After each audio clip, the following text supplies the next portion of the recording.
Hello friends, here in this video we will see an expression of differential equation for deflection.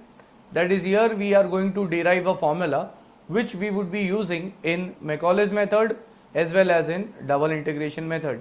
So for that, here we have a diagram. Now in this diagram, in this red color which we are seeing, this red portion, it is the length of arc AB which I am considering as a part of a bent beam. That is, when the beam gets bent, from that I am taking a small section which is AB. Next, this small section AB has a length ds. At point A, I am drawing a tangent joining it to the origin. The angle is psi. Next, if I join point B, draw a tangent to it, then the angle formed is psi plus d psi. Next, point A is connected to C. Similarly, B is connected to C, which is the center for this arc.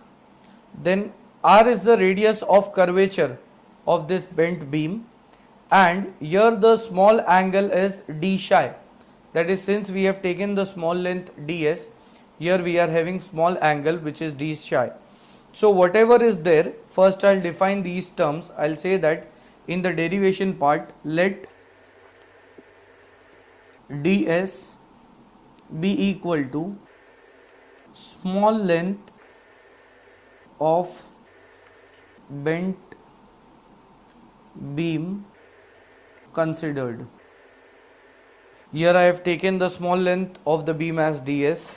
Next, C is the center for bent beam arc. Next, capital R is the radius of curvature of beam AB. Then psi is the angle made by point A of beam with horizontal. Then psi plus d psi is the angle made by point B of beam with horizontal. Next, we have dx and dy. Here this arc ds which we are considering, then it is having points A and B. Now when I am drawing a horizontal and vertical line through that, I get AD as dx distance, then BD is equal to dy, and here we are forming a right angle triangle. Next, d psi, it is the angle made by beam capital AB with respect to center C. So now, once I have defined all the terms which I am going to use in this derivation, we can start with the derivation part. Now, this derivation of expression for differential equation for deflection, as I have told, it will help us in double integration method as well as Macaulay's method. So now when we are starting with the derivation, first is I'll consider this angle ACB which is d psi. So I'll start it in this way, that since angle ACB is equal to d psi, next I'll find the length of this arc ds. So therefore, length of arc which is arc AB is equal to ds, and that is equal to the angle d psi multiplied by radius.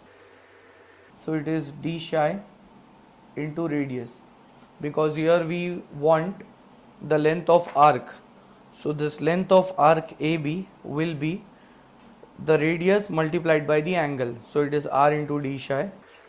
Next, therefore, for this term which I am getting here, I'll shift r in the denominator.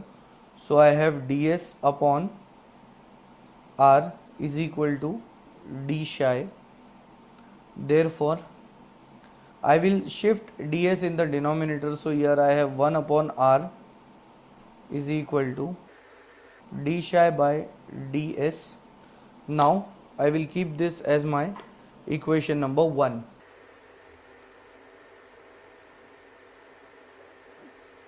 This will be equation number 1 for us, and this we have got from the length of arc. Now after this, since the length of arc which we are considering, it is in the form of an arc and it is having a very small length ds, so this can almost be considered as a straight line instead of an arc. So I'll consider this right angle triangle ADB. So the next step would be, now considering right angled triangle ADB,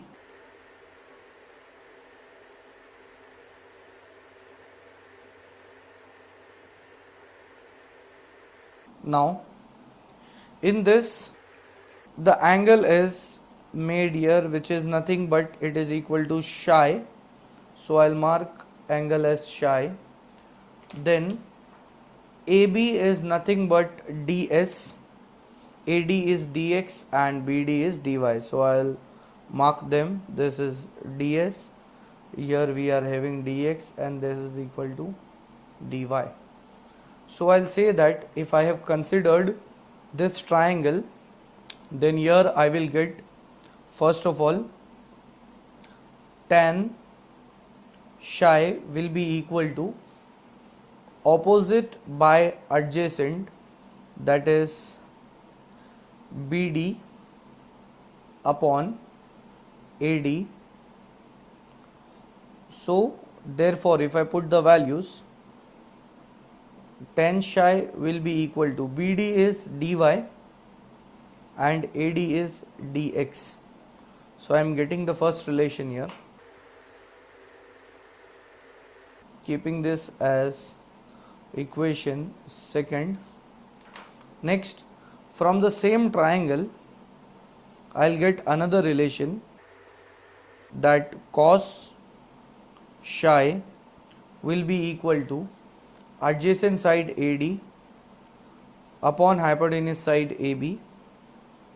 So therefore cos psi will be equal to AD is dx and AB is ds. So I'll keep this as equation third. And similarly, once I got cos psi, now I will make this reciprocal. So I get sec psi, and which is opposite of cos. So here I will get ds by dx. This I will keep it as equation number 4. So now, once I have written all the formulae, all the relation here, now I am going to differentiate equation number 2. So I'll say that onto the next page. Therefore,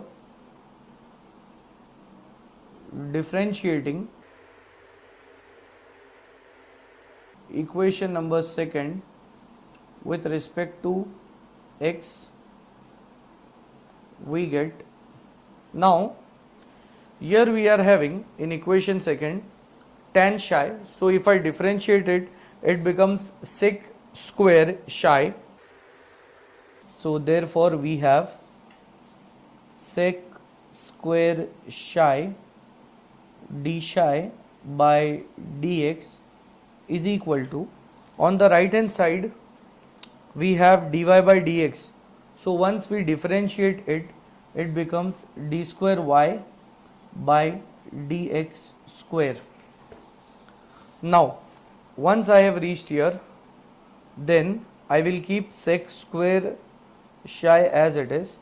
D psi by dx, it can be written as d psi upon ds into ds upon dx is equal to d square y by dx square. Here simply I have multiplied by ds and divided by ds. So once they get cancelled out, I will get this same term. Now after this, here I can say that ds by dx from equation number 4, it was sec psi. So therefore I'll keep sec square psi as it is, d psi by ds also as it is. Now in place of ds by dx, I'll put sec psi. Now therefore sec square psi into sec psi, that becomes sec cube psi, and here I am having d psi by ds. So d psi by ds can be written as, from equation number 1, I can replace d psi by ds with 1 by capital R. So here I am replacing d psi by ds by 1 upon capital R, and previously where I have written ds by dx is equal to sec psi, here I can write down, refer equation number 4. And next, now after reaching here, I will keep 1 by r on one side. So keeping 1 by r on one side, here I have d square y by dx square. Sec cube psi will be written in the denominator because here it is getting multiplied. So here I have sec cube psi. Next I'll write it in another form.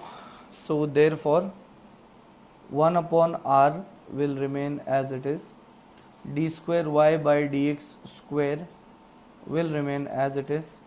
Next in the denominator I can write that as sec square psi bracket raised to the power 3 by 2.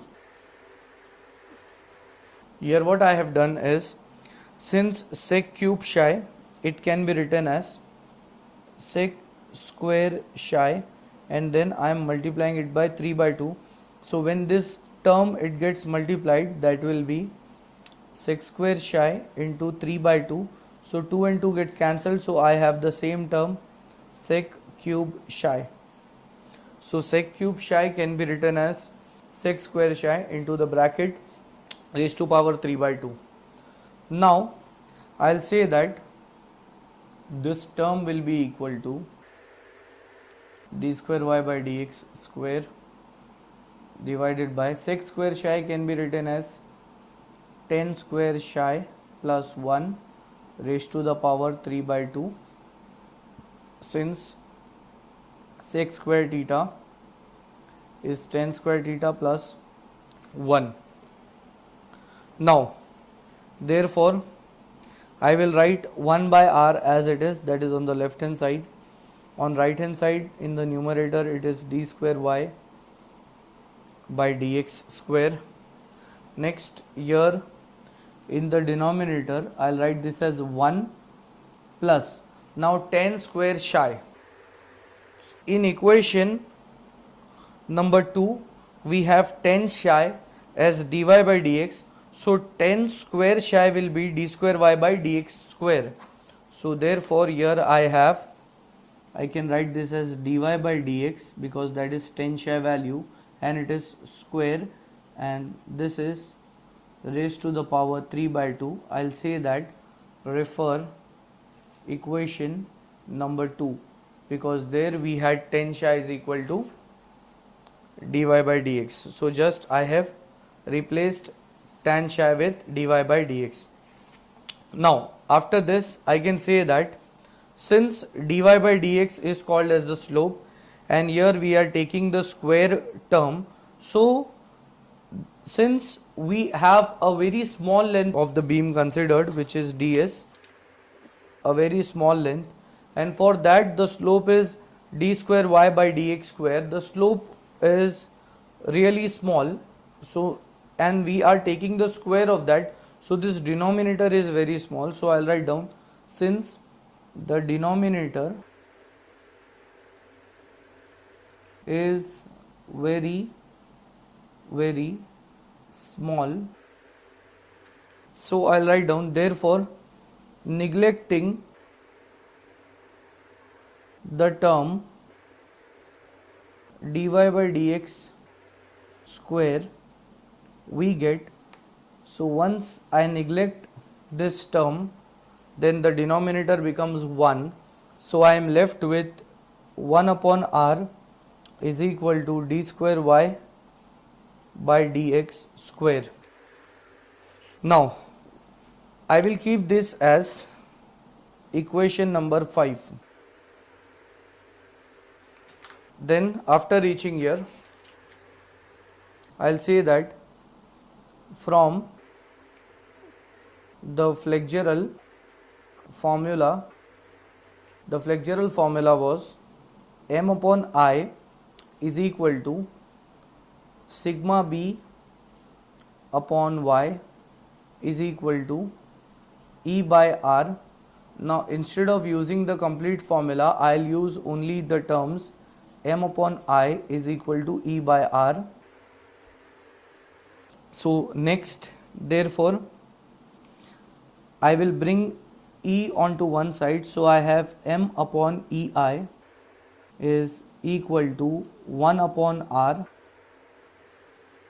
So this will be equation number 6. Now I am going to compare. In equation 5 we have 1 upon R is equal to d square y by dx square. In equation 6 we have m upon EI is equal to 1 upon R. So from both the equation 1 upon R gets cancelled out. So therefore from equation number 5 and 6 we have d square y by dx square is equal to m upon EI. Next I will keep m on one side, so therefore m is equal to EI will be shifted onto the other side, d square y by dx square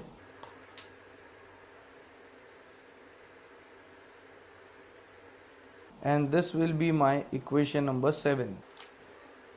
So now I can say that in equation 7 I am getting the equation of bending moment.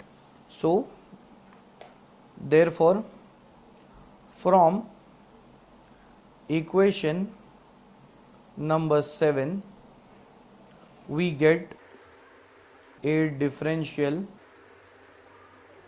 equation from which we can calculate slope and deflection by using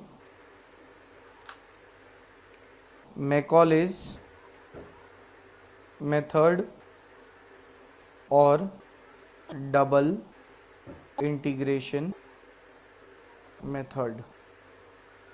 So once we have derived the equation of bending moment, m is equal to EI d square y by dx square, then after this when we will take integration of this equation, then we will be getting dy by dx, because integration of d square y by dx square is dy by dx, and that dy by dx is called as slope. After that if I integrate it once again, that is integration of dy by dx will be y, that is called as deflection. So just by using equation 7 we can get both slope and deflection, hence this equation would be used in the calculations of slope and deflection at various points in a beam, and as I have mentioned we can use them in Macaulay's method as well as double integration method. So in this video we have seen the expression for differential equation for deflection.